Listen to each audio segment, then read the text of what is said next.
Hai teman-teman, ayo kita ikuti petualangan seru tentang sejarah lahirnya Pramuka Indonesia. Siap untuk belajar? Kisah kita dimulai dengan seorang tokoh penting, namanya Robert Baden-Powell. Dia adalah seorang prajurit dari Inggris yang sangat mencintai alam dan petualangan. Dari pengalamannya itu, beliau melihat bahwa anak-anak muda perlu sekali belajar keterampilan bertahan hidup dan bekerja sama dalam tim. Akhirnya, sebuah ide cemerlang muncul. Mendidik anak-anak melalui permainan dan petualangan yang menyenangkan, bukan dengan latihan yang membosankan.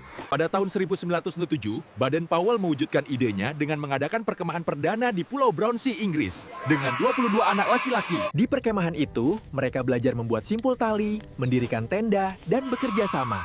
Inilah awal mula gerakan kepanduan di dunia. Tiap anak juga diajari untuk mengamati jejak binatang, membaca arah kompas, dan yang paling penting, mencintai alam ciptaan Tuhan. Baden-Powell lalu menulis buku panduan kepramukaan.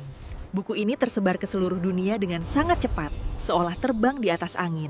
Tidak lupa, dengan bantuan istri dan saudara perempuannya, Baden-Powell juga mendirikan gerakan pramuka khusus untuk perempuan. Pada perkemahan besar dunia yang pertama, Baden-Powell dihormati sebagai Bapak Pramuka Sedunia.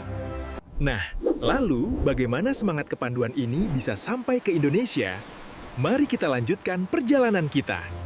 Pada tahun 1912, pemerintah Belanda mendirikan organisasi kepanduan pertama di Indonesia, khusus untuk anak-anak Belanda dan kaum bangsawan. Namun, bangsa kita tidak tinggal diam. Pada tahun 1916, organisasi kepanduan pertama yang benar-benar milik Indonesia akhirnya lahir. Organisasi Pramuka Indonesia juga berkembang menjadi wadah mendidik calon pejuang kemerdekaan. Pemerintah Belanda menjadi khawatir. Mereka melarang penggunaan nama Pathfinder atau Scout karena takut akan semangat patriotisme yang diajarkan.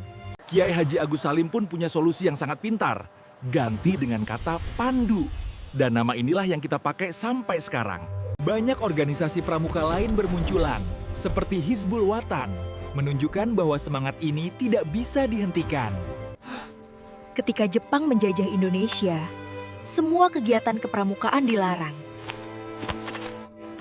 Setelah Indonesia merdeka, para pramuka dengan berani ikut serta dalam pengibaran bendera merah putih yang bersejarah.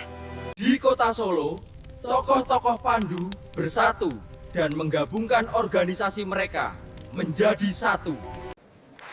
Dengan ini, kami menyatakan Pandu Rakyat Indonesia telah resmi bersatu.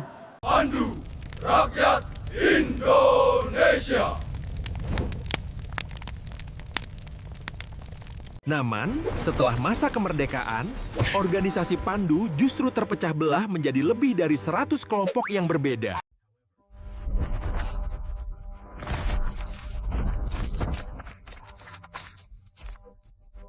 Pemerintah melihat bahwa situasi ini tidak baik. Diperlukan persatuan agar pendidikan bagi generasi muda dapat lebih terfokus dan kuat.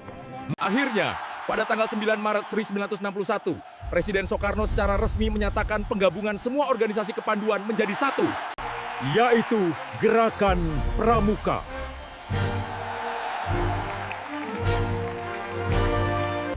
Lambang kita adalah tunas kelapa. Artinya, setiap pramuka adalah calon penerus bangsa yang harus kuat, tumbuh tinggi, dan berguna bagi semua. Kelahiran Gerakan Pramuka ini kemudian dikukuhkan secara resmi dengan keputusan Presiden nomor 238 tahun 1961. Dengan ikhlas, para tokoh kepanduan berjanji untuk meleburkan organisasinya, bersatu padu demi Indonesia yang lebih baik.